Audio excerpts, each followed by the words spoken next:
हाँ तो मित्रों, मैं बता रहा था, बढ़ते हैं दूसरी वीडियो में।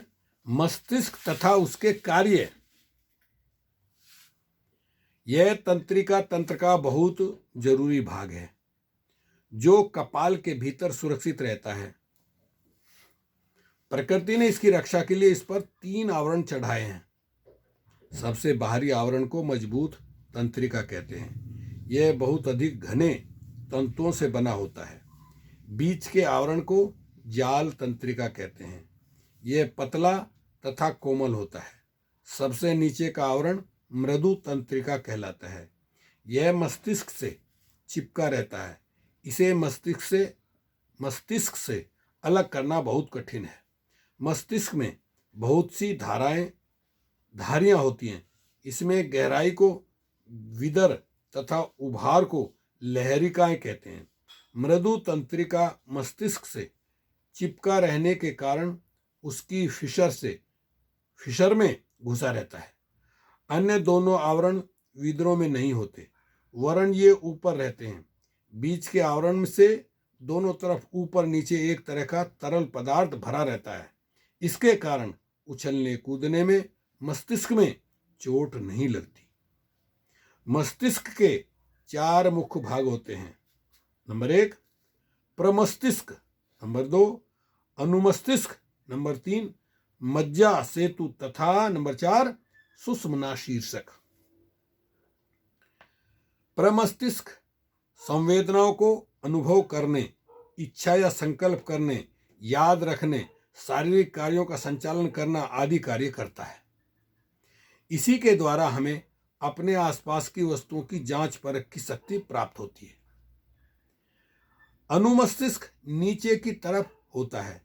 इसका मुख्य कार्य पेशियों की चेष्टाओं का नियंत्रण करना, जिससे शरीर में गति का संचालन सुचारू रूप से होता है।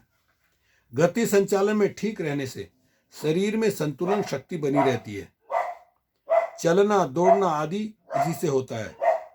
मज्जा सेतु तंत्रिका तंतुओं का वह सेतु है जो सुषुम्ना शीर्षक को प्रमस्तिष्क से जोड़ता है।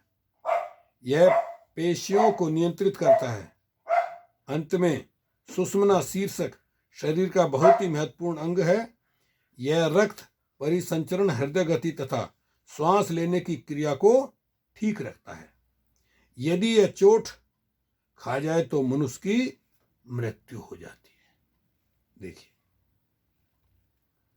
साथियों, जल चिकित्सा में तंत्र की भूमिका। तंत्रिका तंत्र जल चिकित्सा के समय व्यक्ति को पूर्ण सहायता करता है। दैनिक जीवन में इसके अनेक उदाहरण देखे जा सकते हैं। अचानक चोट लगने पर मस्तिष्क ही आज्ञा देता है कि चोट को कैसे ठीक किया जा सकता है। बंद चोट लगने पर ठंडे पानी की गद्दी या गर्म पानी की सेंक के समय तंत्रिका तंत्र के अंग खून रोकने, सूजन कम करने, दर्द दूर करने आदि में पानी की शक्ति प्रदान करते हैं। बुखार आने पर मस्तिष्क माथे पर ठंडे पानी की पट्टी रखने से बुखार उतर जाता है। उस समय पट्टी रखते समय याददाश्त रखना, शारीरिक कार्य करते रहना, समझना आदि प्रमस्तिष्क करता है। इसके सहयोग के बगैर पानी का प्रभाव बिल्कुल नहीं होगा। अनुमस्तिष्क जो तंत्रिका तंत्र का आवश्यक अंग है, पेशियों की चेष्टाओं को नियंत्रित करता है। अतः मोच, चोट, संधि के जोड़, वात, पित्त तथा कफ को शांत करने के समय जब जल चिकित्सा की जाती है तब अनुमस्तिष्क गति से चालन को ठीक करता है, जिससे जोड़ों में संवेदी समाचार पहुंचते हैं और रोगी आराम का अनुभव करने लगता है। इतना ही नहीं, पेशियों की क्रियाशीलता को बनाए रखने का कार्य भी अनुमस्तिष्क ही करता है। इस प्रकार जल चिकित्सा के साथ साथ हमारे शरीर के महत्वपूर्ण अंगों की कार्य प्रणाली की जानकारी होना भी आवश्यक है। साथियों, ऐसे छोटी छोटी वीडियो में मैं आपको बराबर वीडियो के द्वारा जानकारी देता रहूँगा। मेरा नाम सत्यपाल बोध है। मैं साउथ अमेरिका के देश बोलिविया में रहता हूँ। और यहाँ रहते हुए सम्यक कर्म करता हूँ। ओके, शुक्रिया, धन्यवाद, हasta luego। फिर मिलेंगे, मिलते रहेंगे।